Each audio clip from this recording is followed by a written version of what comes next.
Hello, नमस्कार। मैं दीपक साई आप सभी का SRVM एजुकेशनल ऑनलाइन प्लेटफॉर्म पर हार्दिक स्वागत करता हूं। हम पढ़ेंगे आज विज्ञान और विज्ञान में भी 10th क्लास का प्रथम यूनिट और यूनिट का नाम है साहब भोजन और मानव स्वास्थ्य। भोजन और मानव स्वास्थ्य। और सबसे पहले पढ़ेंगे भोजन। भोजन में क्या क्या उपस्थित होता है, संतुलित भोजन क्या चीज है और असंतुलित भोजन क्या चीज है, सबके बारे में अच्छे से पढ़ेंगे और अच्छे से क्या करेंगे, अध्ययन। और आप इसी वीडियो को पूर्ण कर देखिए, बड़ा मजा आने वाला है। इसके बाद सबसे पहले हम पढ़ेंगे संतुलित भोजन। कौन सा भोजन? संतुलित भोजन। सबसे पहले इसकी पढ़ेंगे परिभाषा। किसी भी चीज को पढ़ने से पहले उसको जानना जरूरी है। सबसे पहले परिभाषा पढ़ेंगे। परिभाषा कहेंगे ऐसा भोजन जिसमें भोजन के सभी घटक निश्चित मात्रा और निश्चित अनुपात में उपस्थित होने चाहिए, और उस भोजन को कौन सा भोजन कहेंगे? संतुलित भोजन। सबसे पहले हमने बात की थी भोजन के सभी घटक। वो घटक कौन कौन से, उनके हम एक एक करके क्या लिखेंगे, नाम। सबसे पहला मुख्य घटक है जिसका नाम है कार्बोहाइड्रेट। नाम क्या है भाई? कार्बोहाइड्रेट। दूसरा नाम है जिसका नाम है साहब प्रोटीन। नाम क्या है? प्रोटीन। कार्बोहाइड्रेट और प्रोटीन के इंग्लिश में नाम भी यही है, कार्बोहाइड्रेट और प्रोटीन। और तीसरा जिसका नाम है वसा। जिसका नाम क्या है भाई? वसा। और वसा को इंग्लिश में कहते हैं फैट। और चौथा नाम है साहब जी विटामिन। सबसे इंपॉर्टेंट और महत्वपूर्ण टॉपिक है जिसका नाम है साहब विटामिन। इस विटामिन से हर बाहर किसी भी भर्ती परीक्षा हो, चाहे बोर्ड की एग्जाम हो, विटामिन से क्वेश्चन तो बनता है। इसके बाद है पांचवा जिसका नाम है साहब जल है तो कल है, जल ही जीवन है, वाटर। इसके बाद है छठा जिसका नाम है खनिज लवण। जिसका नाम क्या है? खनिज लवण। इन सब घटकों को, ये भोजन के मुख्य घटक है, इन सबको एक एक करके पढ़ेंगे। तो सबसे पहले हम पढ़ेंगे कार्बोहाइड्रेट। क्या पढ़ेंगे? कार्बोहाइड्रेट। अब कार्बोहाइड्रेट क्या चीज है, कार्बोहाइड्रेट हमने कहां से प्राप्त होता है, सारी की सारी कार्बोहाइड्रेट की जानकारी प्राप्त करेंगे। 10th क्लास के लिए भी इंपॉर्टेंट है, 6th क्लास के लिए इंपॉर्टेंट है, सारी की सारी क्लासों के लिए कार्बोहाइड्रेट। हर क्लास में आप 6ठी से लेकर 12वीं तक अध्ययन करते हो और उसके बाद भी भर्ती परीक्षा में दोगे तो भी कार्बोहाइड्रेट पढ़ना ही पड़ेगा। अब कार्बोहाइड्रेट आप अपने को कहां से प्राप्त होता है, कैसे प्राप्त होता है, उसके बारे में देखते हैं। सबसे पहले कार्बोहाइड्रेट के अंदर उपस्थित क्या होता है? ऐसे पदार्थ जिसमें CHO का अनुपात होता है साहब 1:2:1। 1:2:1। C का अर्थ है साहब कार्बन। C का दिया है कार्बन। और H का दिया है हाइड्रोजन। O का अर्थ है ऑक्सीजन। इसका मतलब कार्बोहाइड्रेट के अंदर कार्बन, हाइड्रोजन और ऑक्सीजन होती है। इसका मतलब कार्बोहाइड्रेट कार्बन, हाइड्रोजन और ऑक्सीजन से मिलकर बना होते हैं। इसीलिए कार्बोहाइड्रेट की एक यूनिट बोले तो जिसका नाम है ग्लूकोज। नाम क्या है? ग्लूकोज। और ग्लूकोज का सूत्र सबको याद है, 6ठी क्लास में शायद तक याद करा देते हैं टीचर्स। C6H12 और वो 6। इसके बाद हम पढ़ेंगे कार्बोहाइड्रेट के और जानकारी। यह सबसे प्रथम ऊर्जा देने वाला है। सबसे पहले ऊर्जा कौन देता है? प्रथम ऊर्जा देने वाला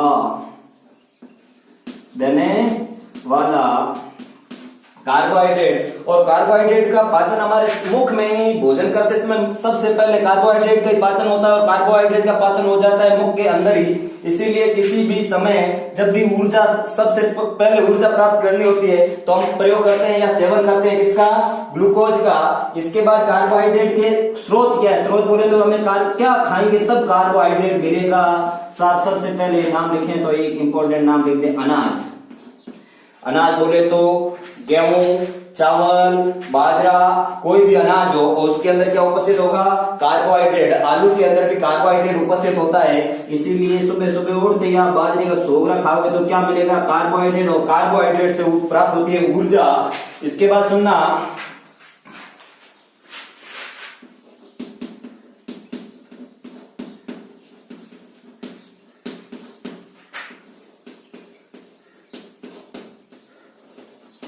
ये इसके हो गए मुख्य स्रोत। कहां से कार्बोहाइड्रेट प्राप्त होगा?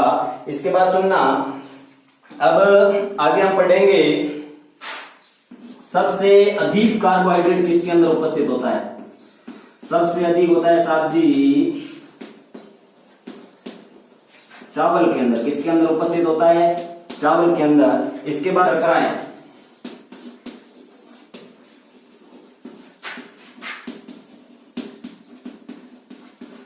सबसे पहले देखेंगे ग्लूकोज,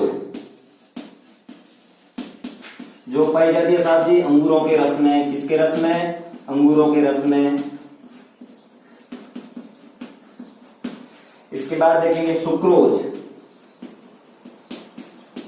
सुक्रोज साहब जी उपस्थित होता है किसके अंदर? गन्ने के अंदर। और साहब चीनी व गुड़, जो गन्ने से ही तो बने होते हैं, इसीलिए चीनी व गुड़ में भी कार्बोहाइड्रेट भी होता है और सुक्रोज होती है शर्करा। उसके बाद तीसरी देखेंगे फ्रक्टोज, कौन सी शर्करा है? फ्रक्टोज, और जो पाई जाती है सबसे, इसको कहा जाता है सबसे मीठी शर्करा, और ये पाई जाती है साहब मधुमक्खी के मधु बोले तो शहद में। ठीक है, इसके बाद सुनना, इसके बारे में एक सबसे इंपॉर्टेंट है, ये सबसे मीठी शर्करा है, मीठी शर्करा। इसके बाद अब हम चौथी शर्करा का नाम लिखेंगे लैक्टोज, और लैक्टोज तो सबको पता है साहब जी, किसमें उपस्थित होती है? ये होती है दूध के अंदर। किसके अंदर? दूध के अंदर। और हमने पहले बता दिया आपको कि सर्वाधिक कार्बोहाइड्रेट किसके अंदर उपस्थित होता है? चावल के अंदर, और चावल के अंदर कोई भी प्रकार का प्रोटीन उपस्थित नहीं होता है। इसके बाद हम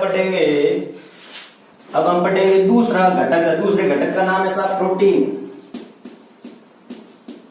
जिसकी खोज मुल्टर ने की थी। अब प्रोटीन बना किस किस का होता है?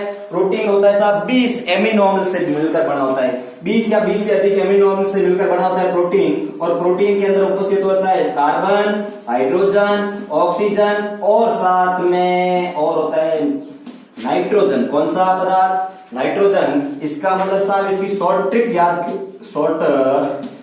क्या है याद करने के लिए? शॉर्ट ट्रिक है साहब हमारे पास, हमारी ट्रिक है जिसका नाम है कौन। नाम क्या है? कौन। कार्बन, हाइड्रोजन, ऑक्सीजन और नाइट्रोजन, ये इसके अंदर उपस्थित होता है। प्रोटीन किससे प्राप्त होगा? प्रोटीन साहब प्राप्त होगा हमें किससे? क्या खाएंगे तब प्रोटीन मिलेगा? एक तो साहब दूध, क्या? दूध। और मुख्यतः खाना पड़ेगा आपको अंडे। साथ ही में अंडे नहीं खाता तो क्या खाओगे? मांस। मांस भी नहीं खाता तो क्या खानी पड़ेगी? मछली। इनसे प्राप्त होगा आपको प्रोटीन। और प्रोटीन के लिए ये सब स्रोत है, ये खाना जरूरी है। प्रोटीन का कार्य क्या है? हमारे शरीर का क्या करना? विकास और निर्माण करना। प्रोटीन खाओगे तभी शरीर का विकास होगा और शरीर होगा मोटा ताजा, नहीं तो बिल्कुल कोई संभावना नहीं है। क्यों? कार्बोहाइड्रेट और वसा की वजह से सिर्फ और सिर्फ हमें ऊर्जा मिलती है, वो शरीर का विकास और निर्माण नहीं करते। इसके बाद प्रोटीन की कमी से कई बार पूछे जाते हैं, प्रोटीन की कमी से रोग, और रोग होते हैं साहब जी दो। कितने होते हैं? दो। एक का नाम है मेर्समस, नाम क्या है? मेर्समस। और दूसरे का नाम है साहब जी क्या? क्वाशियोरकोर।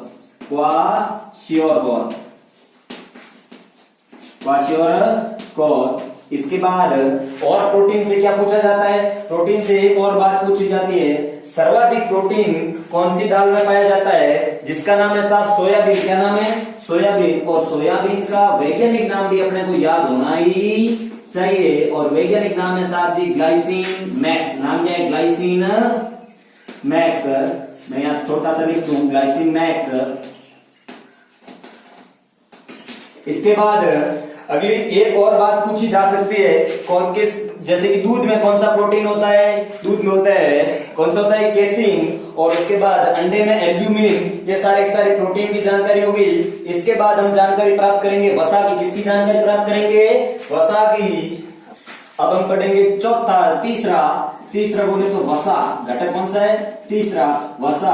वसा को इंग्लिश में कहते हैं फैट। वे पदार्थ जिनके अंदर सी बोले तो कार्बन, हाइड्रोजन और ऑक्सीजन, और इनमें एक मुख्य बात है साहब, कार्बोहाइड्रेट में यही अनुपात उपस्थित होता है, कार्बन, हाइड्रोजन और ऑक्सीजन। लेकिन वसा में ऑक्सीजन की मात्रा बहुत कम होती है। इसके बाद वसा के अंदर और क्या इंपॉर्टेंट चीज पढ़ेंगे हम यहाँ से पढ़ेंगे वसा देती है सर्वाधिक ऊर्जा। क्या देती है? सर्वाधिक ऊर्जा। सर्वाधिक ऊर्जा देती है वसा, न कि कार्बोहाइड्रेट। ऊर्जा देती है 9.3 किलो कैलोरी प्रति ग्राम। ठीक है, इसके बाद सुनना, अब इसके बाद आगे हम वसा के बारे में। वसा भी दो प्रकार की होती है, एक होती है साथ संतृप्त वसा और दूसरी असंतृप्त वसा। संतृप्त वसा और दूसरी का नाम क्या है, असंतृप्त वसा। और वसा से के बारे में इतनी जानकारी खूब है। इसके बाद पढ़ेंगे विटामिन। क्या पढ़ेंगे, विटामिन। विटामिन विटामिन की खोज की थी साहब किसने, हॉपकिंस ने। किसने की थी, हॉपकिंस ने।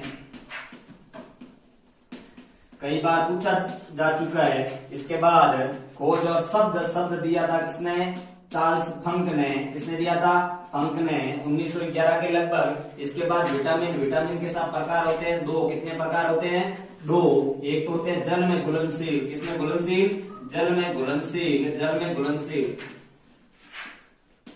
घुलनशील और जल में घुलनशील। जल में घुलनशील घुलने वाले दो विटामिन है जिनका नाम है विटामिन बी और सी। याद कैसे रखें, याद रखें रक्त कणिकाओं के माध्यम से। WBC एक नाम पढ़ रखा होगा आपने।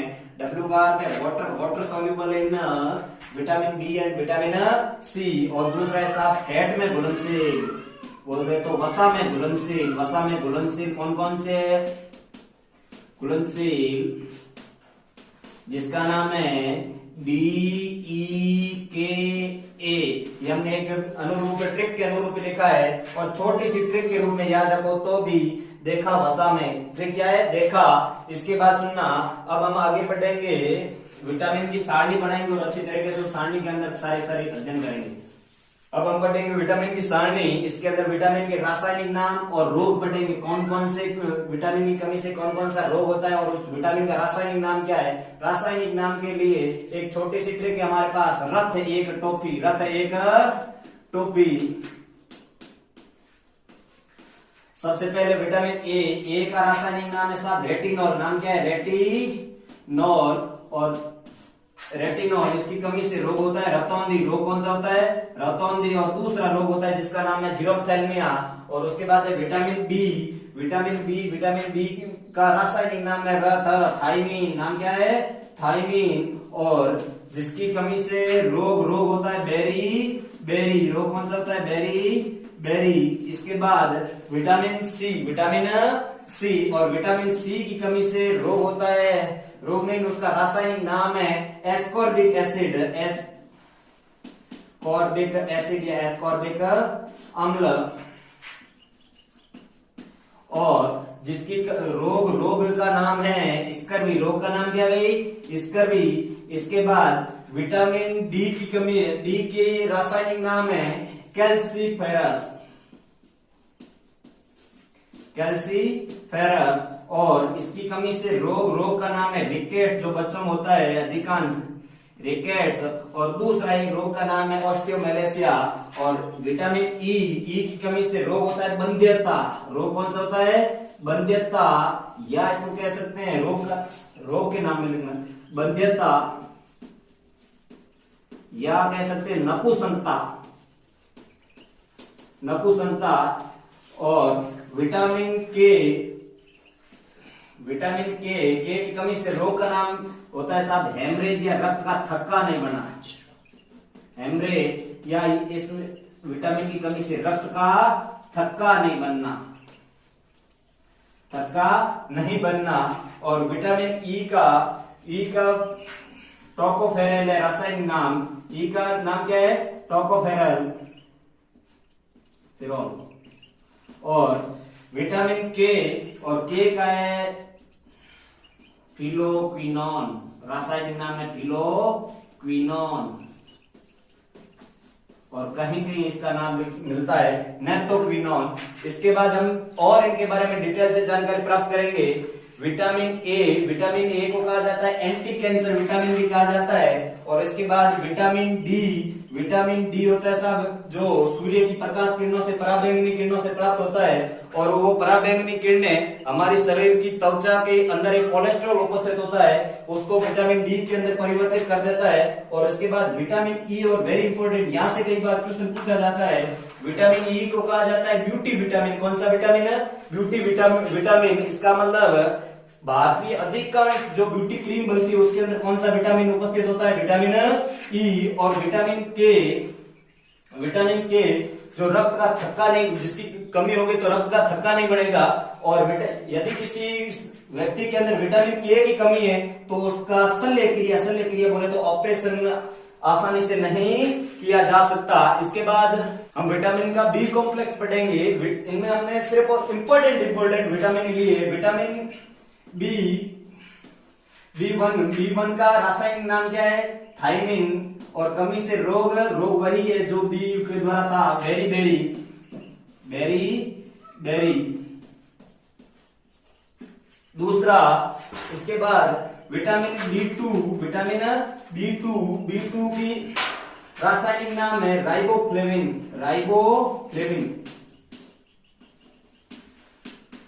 राइबोफ्लेविन। और इसकी कमी से रोग का नाम है किलोसिस। रोग का नाम क्या है? किलोसिस। और एक और नाम कहा जा सकता है राइबोफ्लेविनोसिस। और बी3 की कमी से बी3 का वैसे रासायनिक नाम है नियासिन। और इसका वेरी इंपॉर्टेंट रोग का नाम है पेलेग्रा। रोग का नाम क्या है? पेलेग्रा। ये वेरी इंपॉर्टेंट है, इसको जरूर याद करें। इसके बाद विटामिन बी5 जिसका नाम है पेंटाथोनिक अम्ल। रासायनिक नाम। और इसका कमी से रोग तो स्पेशल नाम तो नहीं है, इसकी कमी से बाल सफेद होते हैं। क्या होते हैं? बाल सफेद। इसके बाद सुनना, विटामिन बी12 और बी12 का नाम है साइनोकोबाल्टमीन।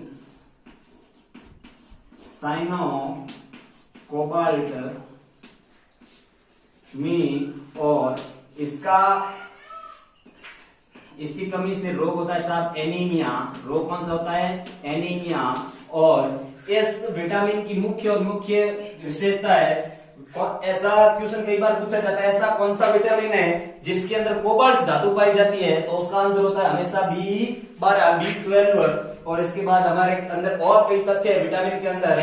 सबसे पहले हम बात करेंगे मुख्य तथ्य कि ब्यूटी विटामिन किसे कहते हैं? ब्यूटी विटामिन कौन से विटामिन कहा जाता है? Vitamin E. और सबसे पहले मछली के तेल में कौन कौन से विटामिन उपस्थित होते हैं? होते हैं साहब ए और डी, मुख्यतः विटामिन उपस्थित होते हैं। और उसके बाद ऐसे कौन से विटामिन है जो हमें वो शरीर के बाहर से ग्रहण नहीं करने पड़ते या अंदर नहीं बनाने पड़ते? विटामिन डी और के।